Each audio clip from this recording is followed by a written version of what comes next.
اهلا بيكم حلقه جديده من برنامج كل يوم. النهارده هناخدكم في جوله من داخل المؤتمر ال31 لامراض النساء والتوليد بكليه طب جامعه اسكندريه، فقرات كتير ومتنوعه داخل كل يوم.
المؤتمر ال31 لطب النساء والتوليد، مؤتمر الرائع 31 سنه من العظمه والعبقريه في التنظيم اللي شايفينها النهارده على مستوى عالي جدا. شايفين حاله مختلفه، شايفين اطباء من العالم موجودين هنا بيقدموا ابحاثهم العلميه لشباب الاطباء داخل كليه طب جامعه الاسكندريه. طبعا المنظومه المتكامله الرائعه اللي احنا شايفينها على راسها الاستاذ الدكتور عماد خليفه رئيس قسم النساء والتوليد بكليه طب جامعه الاسكندريه.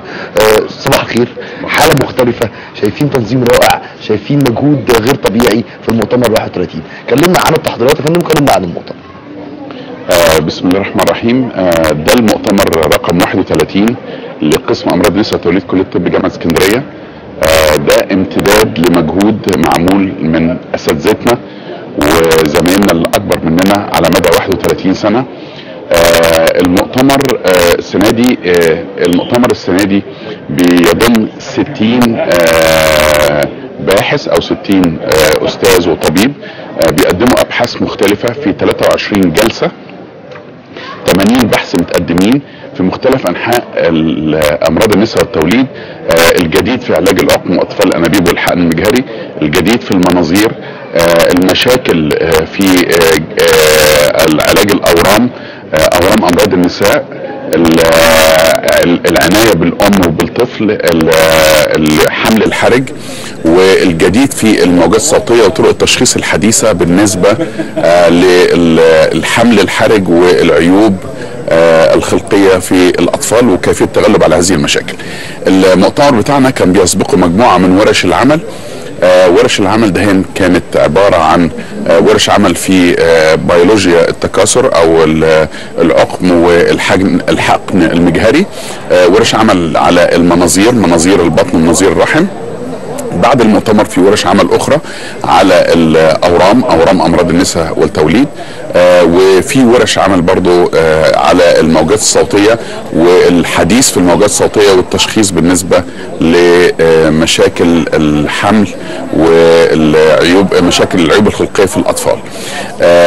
احنا النهارده وبكره اللي هو الخميس والجمعه دول هم يومين المؤتمر اللي فيهم 23 جلسه، 60 استاذ بيتكلموا. في عندنا مجموعه من الاساتذه موجوده من بره مصر، في اساتذه موجوده من تركيا، في اساتذه موجوده من فرنسا وانجلترا ومن الولايات المتحده، في زمايلنا واصدقائنا برضو من الدول الاجنبيه، انجلترا وامريكا، وجايين عشان يدونا خبرتهم هناك. المفروض ان هو ده احتفال علمي بنقدم فيه كل الحاجات اللي هي الحديثه لخدمه الطبيب، للارتقاء بمستوى الطبيب ولخدمه المريض نفسه. متابعه بقى الابحاث اللي بتنشر داخل المؤتمر. كل سنه انتوا عندكم مؤتمر وكل سنه عندكم ابحاث جديده، عندكم الجديد في المجال الخاص بطب النساء والتوليد. المتابعه بقى مع شباب الاطباء، مع الطلبه، مع الناس اللي بتستفيد من الابحاث اللي بتقدم. هو الجزء الاساسي من الابحاث او الابحاث بتصب في مصلحه طرفين. الطرف الاول ان احنا عاوزين منتج كويس، عاوزين طبيب كويس من صغره، يعني من اول ما هو امتياز، من اول ما هو نائب في الكليه او طبيب مقيم في الكليه او مدرس مساعد او مدرس. كل المؤتمرات دهان والورش العمل والكورسات اللي بتتعمل قبل وبعد المؤتمر، الغرض الاساسي منها اللي هي بنعلي الوعي العلمي او الدرجه العلميه او التخصص العلمي بالنسبه للدكاتره. العمليه ما بقتش زي زمان، زي ما الناس كلها فاكره نساء ولاده، زي ما حتى اسم القسم نساء ولاده. لا، الدنيا اتغيرت دلوقتي خالص خالص، تغير يعني جذري. بقى في ناس متخصصه علاج عقم، يعني هو دكتور اسمه دكتور نساء ولاده لكن متخصص علاج عقم، يعني تقريبا 95-99% من شغله علاج عقم. في ناس متخصصه في المناظير، منظار رحم، منظار بطن. في ناس متخصصه في علاج الاورام، ما بيشتغلش غير علاج الاورام والكشف المبكر على الاورام، والعلاج اللي هو الجراحي، والعلاج اللي هو الطبي او اللي بيسموه ميديكال للاورام. وفي ناس متخصصه في الموجات الصوتيه، يعني في ناس دلوقتي ما بتعملش غير بس مجرد موجات صوتيه للكشف عن مشاكل الجنين والحمل. وفي ناس بتشتغل اللي هي الهاي ريسك بريجنسي او اللي هو الحمل الحرجي. فالدنيا بقت مختلفه خالص دلوقتي، تخصصات مختلفه. وبنحاول ان احنا شباب الاطباء من اول النايب اللي هو الطبيب المقيم والمدرس المساعد والمدرس، ان كل واحد يسلك فيلد معين او يسلك مجال معين من هذه المجالات المختلفه، مجالات كتيره عندنا، بحيث ان هو المستوى بتاعه يبقى متخصص ومتفوق في حاجه معينه. ما يبقاش النظام اللي هو النظام بتاع زمان اللي هو عاوز يعمل كل حاجه. الكلام ده انتهى خالص، انتهى خلاص. هو دلوقتي كل واحد بنوجهه الى وجهه معينه او تخصص معين علشان المستوى يتحسن، وطبعا لخدمه المريض.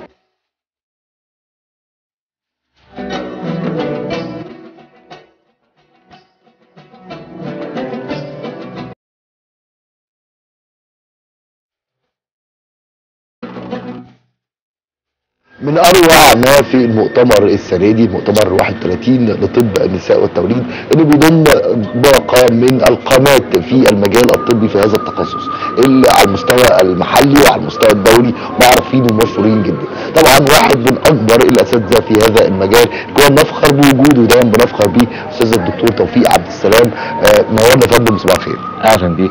حضرتك منورين ومشرفين المؤتمر. يعني دايما حضرتك وجودك في اي مكان بيضفي عليه احساس مختلف، يعني بنحس بقيمه المؤتمر السنه دي دايما بوجودك معانا، بوجود حضرتك وابحاثك وعلمك الكبير جدا. كلمنا عن المؤتمر السنه دي، رؤيه حضرتك ليه ايه، ومدى التطور اللي احنا وصلنا له في هذا المجال في التوقيت اللي احنا فيه. هو الحقيقه احنا المؤتمر بتاعنا النهارده هو المؤتمر ال31، وده معناه ان احنا بقالنا 31 سنه بنعمل مؤتمر. وانا عايز اقول انه ده اقدم مؤتمر تخصصي في كل جامعات مصر، يعني مش في جامعه اسكندريه بس. والقسم بتاعنا كان بايونير او رائد في موضوع المؤتمرات العلميه. وكل سنه بنعمل مؤتمر ويبقى فيه جديد طبعا، وبنجيب مجموعه من العلماء من كل بلاد العالم تقريبا علشان يدونا الابديت او اخر ما وصل اليه العلم في كل الفروع التخصصيه بتاعت امراض النساء. طبعا والحقيقه انه احنا كل ما بيعدي الوقت بيحصل الاتجاه للتخصص الاكتر اللي هو بنسميه احنا سب سبيشاليتيز. يعني فامراض النساء دلوقتي بقى فيها فروع كثيره جدا، لكن اهمهم في 3 حاجات. الحاجه الاولانيه اللي هي بنسميها طب الام والجنين، الفيتو ماتيرنال ميديسن. والفرع الثاني اللي هو الفرع الريبرودكتيف بيولوجي والانفيرتيليتي، اللي هو حالات العقم والغدد الصماء. وثالث حاجه اللي هو الجزء اللي احنا الحقيقه يعني انترستد فيه اكتر او بنشتغل فيه اكتر، اللي هو الاورام عند المرأة. وده جزء مهم جدا. التخصصات دي الحقيقة بقت واخدة شكل يعني اساسي دلوقتي، وكل الاجيال الجديدة كل جيل دلوقتي احنا حرصنا ان هم يمشوا في تشانل من التشانلز بتاعت التخصصات دي، علشان العالم كله بيتجه للتخصص، ما بقاش بقى حاجة اسمها دكتور امراض نساء بشكل عام. فالمؤتمر فيه كل الابحاث المتعلقه بالثلاثه سب سبيشاليتيز دول، بالاضافه بقى في تخصص تاني اللي هو خاص بالمناظير الجراحيه في امراض النساء، والابحاث الخاصه بالعضلات بتاعه الحوض وحالات السقوط الرحمي والسقوط المهبلي. فده برضو تخصص جديد، واحنا برضو حريصين على انه هو يعني نبقى مع العالم في التخصصات دي كلها. كان في حرص السنه دي على وجود بعض الاطباء من دول مختلفه ومن اقسام مختلفه او فروع مختلفه للتخصص، كلمنا عن ده يا فندم والناس اللي حضرت السنه. هو الحقيقه احنا كان المؤتمر السنه دي بالذات كان التفكير انه يتعامل بالتعاون مع جمعيه البحر الابيض المتوسط للخصوبه، والحقيقه جالنا من جميع انحاء المنطقه بتاعه البحر المتوسط، يعني من تركيا ومن ايطاليا ومن اليونان ومن فرنسا. هو حصل الحقيقه اخيرا بعض الاعتذارات نتيجة يعني ظروف اللي حصلت الطوارئ الأخرانية دي، ولكن برضو ما زال في عدد كبير من العلماء من المناطق دي موجودين معانا، وكذلك جالنا ناس يعني علماء من مناطق تانية متخصصين في الأورام. في عندنا واحد من إنجلترا متخصص في جراحات المناظير، وفي عالم مصري جليل في الولايات المتحدة دكتور محمد الشيخ بيشرفنا، وهو متخصص في الأورام أو علاج الأورام. فالحقيقة أنه رغم كل الظروف دي لكن عندنا عدد كبير جدا من العلماء من كل أنحاء العالم يعني.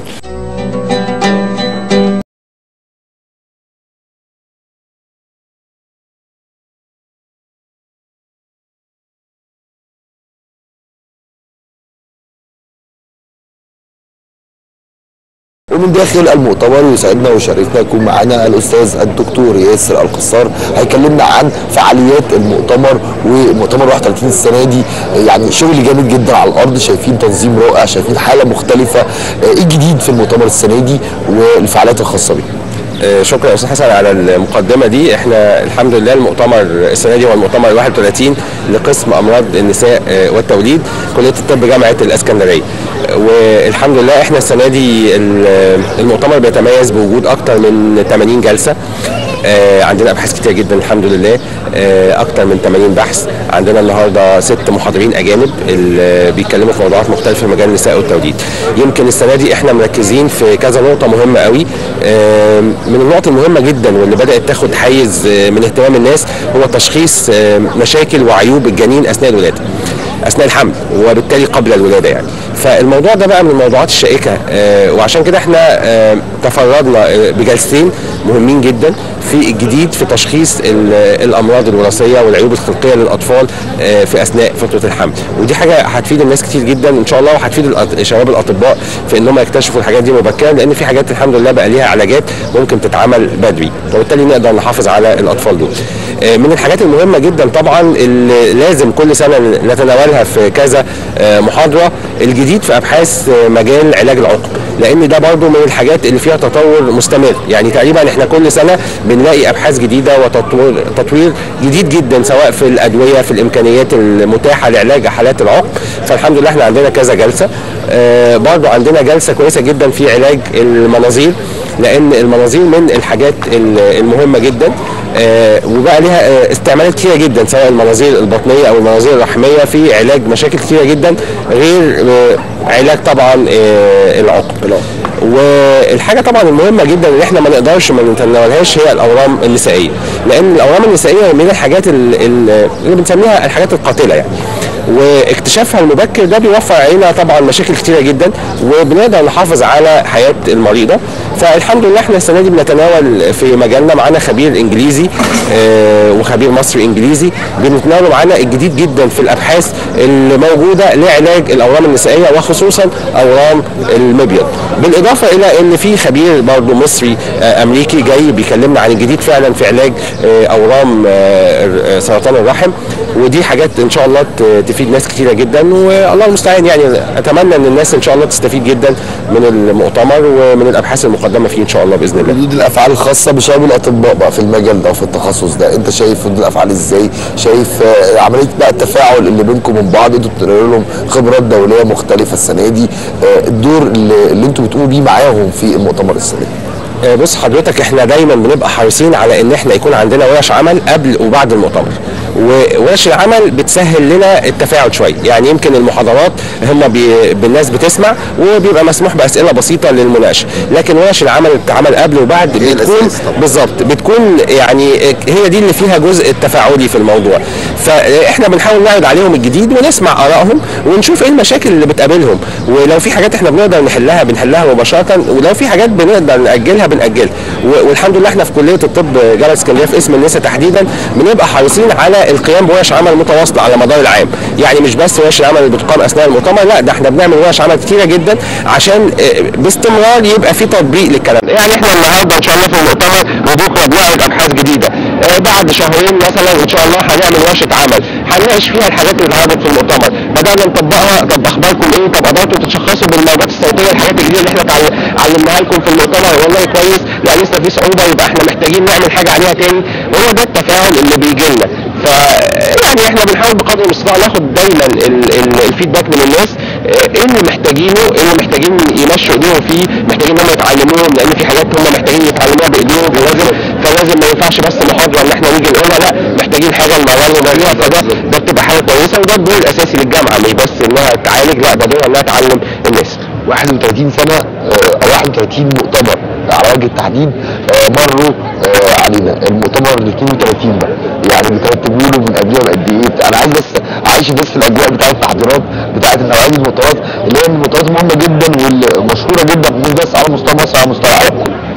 بص حضرتك، احنا الحمد لله كل سنه دايما واحنا بنشتغل بنعمل نوتس كده، ايه الحاجات اللي احنا محتاجين نتكلم فيها بعد كده، ودايما برضه بنحط في اعتبارنا الخبراء الاجانب اللي احنا محتاجين نجيبهم. يعني محتاجين في تخصص ايه، في حد طلع بحث في مجال جديد في نقطه معينه، دايما بنبقى حريصين عليه. يعني احنا لحد دلوقتي حطينا كذا بوينت مهمه جدا، ان شاء الله باذن الله ربنا يعيننا ان احنا نقدمهم. في حاجات جديده جدا، تقنيات جديده جدا في علاج العقم مهمه، يعني بدات تظهر، لكن هي السنه الجايه ان شاء الله هتبقى موجوده بكثره. فاحنا ان شاء الله عاملين حسابنا ان حد يجي السنه الجايه يقول لنا وضعها ايه بعد ما يجربوها السنه دي. في برضه حاجات جديده في علاج الاورام، تحديدا في اورام عنق الرحم واورام الرحم. ان شاء الله باذن الله حد هيبقى معانا السنه الجايه. يمكن السنه دي احنا كان تركيزنا اكتر على المبيض وبعض الحاجات العلاج الكيميائي لامراض سرطان الرحم، لكن في نقطه ثانيه احنا محتاجينها مش هنقدر نغطيها السنه دي، لكن ان شاء الله السنه الجايه هنغطيها. وهكذا دايما الحمد لله احنا دايما بنبقى سباقين. احنا بدانا مؤتمرات اسم النساء قبل القاهره كلها ما تبدا، يعني اول اسم كان يعمل مؤتمرات الحمد لله يعني.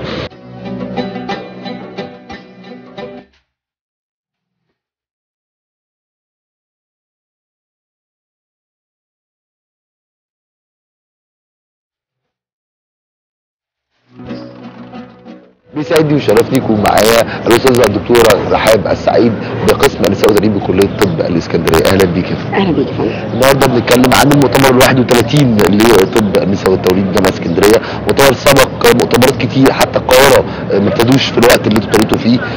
وايه الجديد بقى عندنا السنه دي داخل المؤتمر واللي انت شايفاه مختلف عن السنين اللي قبل كده؟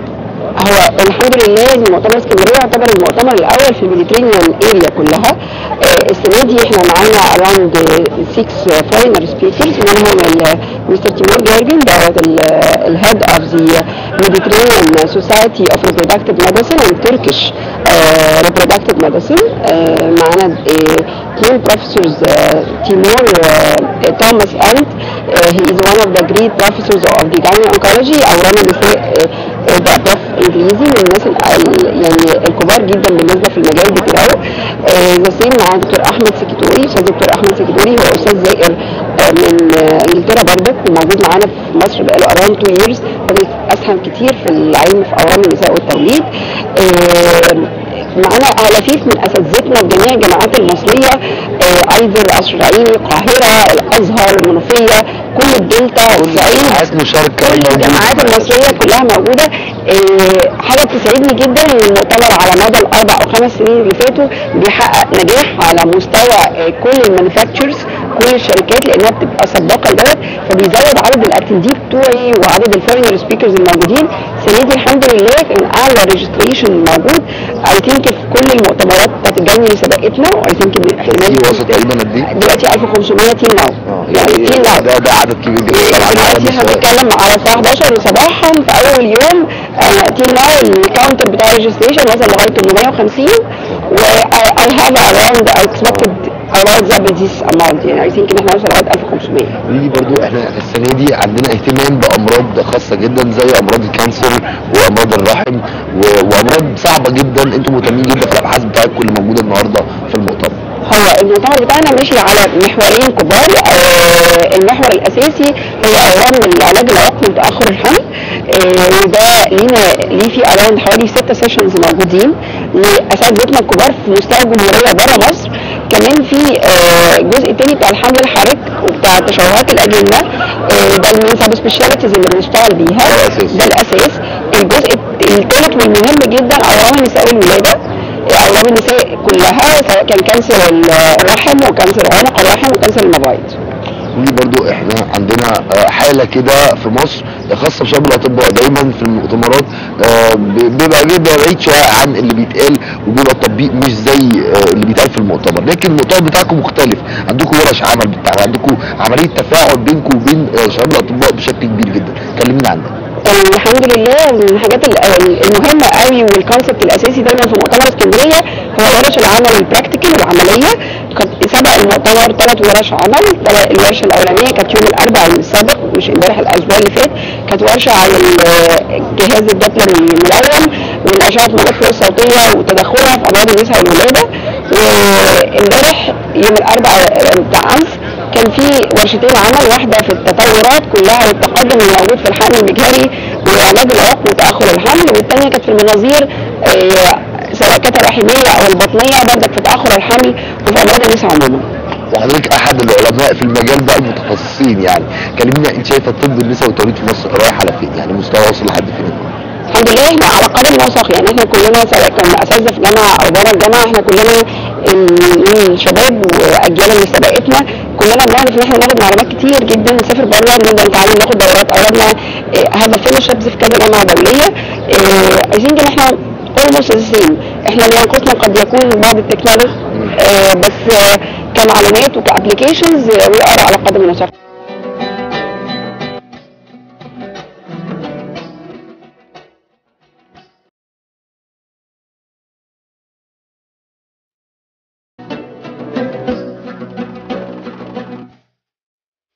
من اروع ما في مؤتمر الطب الخاص بالنساء والتوليد ده ال31 اللي بيقام هنا داخل الاسكندريه، وجود قامات طبيه كبرى زي الاستاذ الدكتور سيد البدوي اللي النهارده القى محاضره قويه جدا.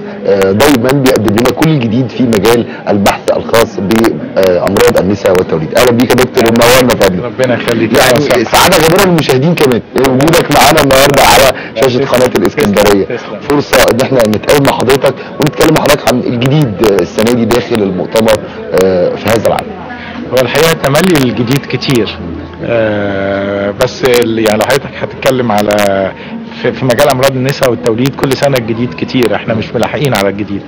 بخصوص المحاضره اللي انا قلتها النهارده كانت على حاجه بتهم ناس كتير في مجال الطب الام والجنين، اللي لو حصل ان في تشوه في الطفل ايه الخطوه اللي بعد كده. علشان حضرتك عارف لما بنفاجئ بنتكلم على ازمه، دايما انت بتجيب موضوعات اللي فعلا بتهم الشأن المصري. هي فعلا تهم اي حد تقول له ان البيبي بتاعك عنده مشكلة. التصرف بتاعك هيبقى ايه، تصرف الطبيب، تصرف الاسرة، تصرف الطاقم الطبي، ايه اللي يتعمل، ايه اللي ما يتعملش، ايه اللي يتقال للمريض، حق المريض ايه، حق الجنين ايه، واجب الدكتور ايه، واجب الاسرة ايه. الحقيقة يعني حاجات كتيرة لازم بنستعرضها، ودي كانت يعني يمكن الحاجة اللي انا حبيت اوصل فيها رسالة للسادة الزملاء من واقع الخبرة بقى. يعني الواحد بقى له 25 سنة خبرة في المجال، فبقى من يعني كون فكرة وكون ايديولوجي، فبنحاول ننقلها للزملاء. دايما عندك نظرياتك الخاصه، يعني حضرتك طبعا بغض النظر حضرتك واحد من اشهر الاطباء في المجال ده، لكن عندك دايما الفكر بتاعك الخاص، عندك الحاله بتاعتك الخاصه. ازاي شباب الاطباء يقدروا يوصلوا للمستوى ده؟ والله انا بعتبرهم هم اكثر حظا مننا، لان التطور السريع وان هم عندهم يعني وصول الى وسائل التقدم العلمي في كل حته في العالم على طرف صباعهم، at the touch of the finger. فالحقيقه بتخلي قدرتهم على النمو وقدرتهم على التطور اسرع مننا. كنا بنعاني عشان نعمل حاجه زي كده. الحاجه الثانيه ان ما زلنا احنا في الفيلد بنحاول نديهم اللي وصلنا له في ساندويتش او في بونبونايه او في كبسولايه. فالحمد لله وهم متقبلين ومتقدمين، وان شاء الله يكون المستقبل مشرق للطب في مصر عموما واسكندريه تحديدا. في بعض الاطباء بيخبوا سر الصنعه، سر المهنه. انت ما بتعملش ده خالص، انت بتقول للناس كلها كل حاجه. الحقيقه ما فيش الطب ما يتخباش، ولو احنا الطب بيتخبى احنا رحنا اتعلمنا من خواجات ما كانوش بيخبوا الطب. احنا الطب زكاة العلم كله، يعني اذا كان زكاة المال 2.5%، اذا كان زكاة الزرع مش عارف عشر، اذا كان لا زكاة العلم كله. يعني العلم لابد ان يخرج، لان من خصوصا في الطب، لانه اساس الطب انك تنقل ما تعلمته للي بعديك، لان اللي بعديك ده هيعالج ابنك وهيعالج بنتك، فلابد ان انت تديله كل حاجه عشان تأتمنه على اللي بعد كده.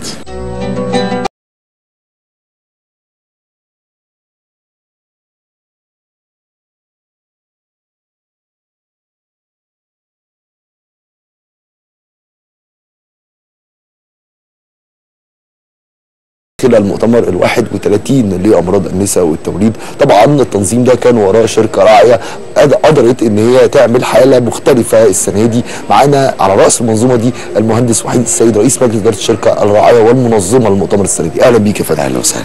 يعني احنا مبسوطين، كل الناس مبسوطه النهارده في المؤتمر، شايفين تنظيم رائع، شايفين جو شيك جدا، شايفين اداء عالي جدا. كلمنا عن يعني اللي انتوا عملتوه قبل المؤتمر، التجهيزات، واللي انتوا بتعملوه النهارده داخل المؤتمر. والله احنا بنجهز للمؤتمر ده من سنه فاتت، من شهر 5 السنه اللي فاتت، والحمد لله رب العالمين. اديك شفت الشكل العام عامل ايه، وانت اللي تحكم بقى، يعني حضرتك اللي تقول ايه اللي انت شفته حلو وعجبك، عشان ان احنا نحسن كمان من الاداء. كل الناس اللي موجوده سواء من بره مصر، يعني كان في ناس النهارده من بره مصر من دول اخرى كانوا مبسوطين وحالين بحاله سعيده. احنا عندنا 23 سبيكر جايين من كل انحاء العالم بالظبط، والحمد لله رب العالمين كلهم وصلوا بالسلامه ومبسوطين جدا، ومفيش اكتر من انه اللي انت شفته حضرتك ده يعني حاجه صغيره كده نقدر نجامل بيها الناس دي.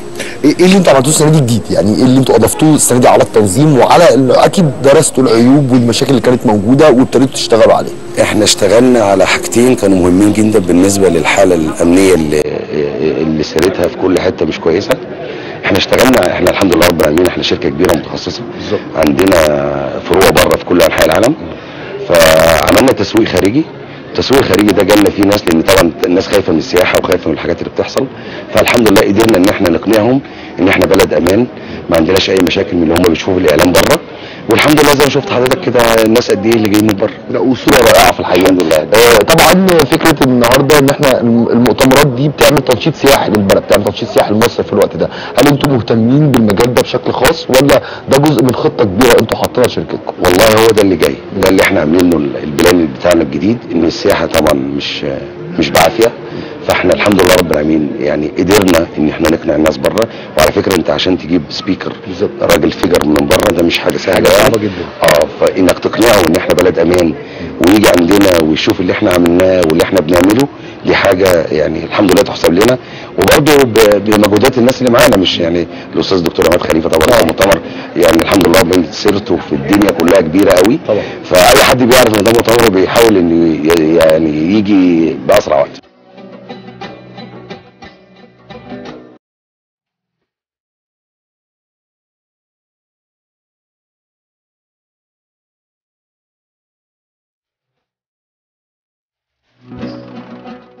دكتور شادي فخري في الحقيقه دينامو من المكن اللي شغال هنا علشان يقدم حاله مختلفه جوه المؤتمر 31 لامراض النساء والتوليد. التنظيم الرائع ده وراه شاب قادر ان هو يعمل حاله مختلفه، وده اللي شفناه في تنظيم النهارده. دكتور شادي منورنا واحنا سعداء بيك. اولا انت شاب صغير في نفس الوقت انكم تقدروا تعملوا كل ده النهارده وصلتوا لمستوى عالي جدا. مؤتمر 31 فيه اضافات كتير، كلمني عن التحضيرات اللي انتوا قمتوا بيها قبل المؤتمر. والله هو عادة المؤتمرات بتاخد مثلا وقت يعني من 9 شهور لسنة تحضير. احنا عندنا برضو بنشتغل، احنا بنحاول على قد ما نقدر نزود العلم اللي من بره اكتر من ان احنا يعني نشتغل. ده حصل السنة دي، انتوا جايبين علماء كتير من بره مصر. عندنا من انجلترا وعندنا من تركيا وعندنا من المانيا وعندنا من امريكا، ويعني بنحاول على قد ما نقدر نخلي الناس ننشط السياحة، نزود العلم، ده هدفنا يعني. هو ده اللي انتوا بتعملوه النهارده، مش بس بيساعد في المجال الطبي، لا انتوا بتعملوا عمليه تنشيط سياحي لمصر عن طريق سياحه المؤتمرات. ده اللي احنا شايفينه النهارده.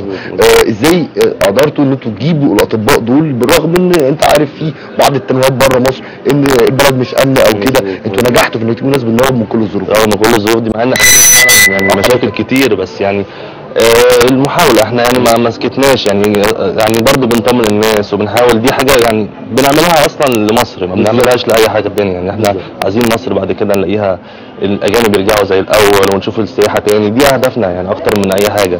طبعا العلم يعني ده برضو حاجة، احنا طبعا مؤتمر علمي جدا، ده رقم 31 ده حاجة يعني مؤتمر يعتبر على مستوى مصر يمكن المؤتمر الثاني على مستوى مصر. فحاجه 31 سنه المؤتمر ده بيتعمل، ما هو ده، ومع ذلك كل سنه افضل من اللي قبلها. مظبوط، كل سنه بتبقى افضل، والسنه طبعا هي 31 هي الافضل من كل السنين اللي فاتت. الحمد لله شكرا يعني. كل الناس بتشكر في المؤتمر السنه دي جدا، وبيتكلموا ان احنا عاملين انجاز، وربنا يسهل ان شاء الله يكمل على خير باذن الله. بتحلموا بيه بقى للمؤتمر اللي جاي؟ والله بنحلم ان نفضل في تقدم على طول يعني.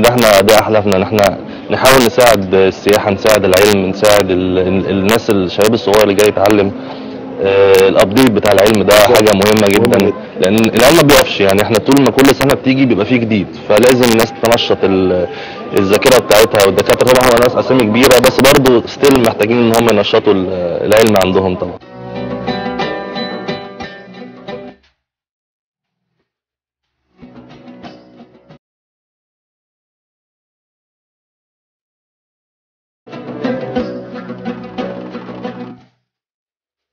خلصت حلقتنا، لكن لسه معانا فقرات وموضوعات كتير داخل برنامجنا كل يوم.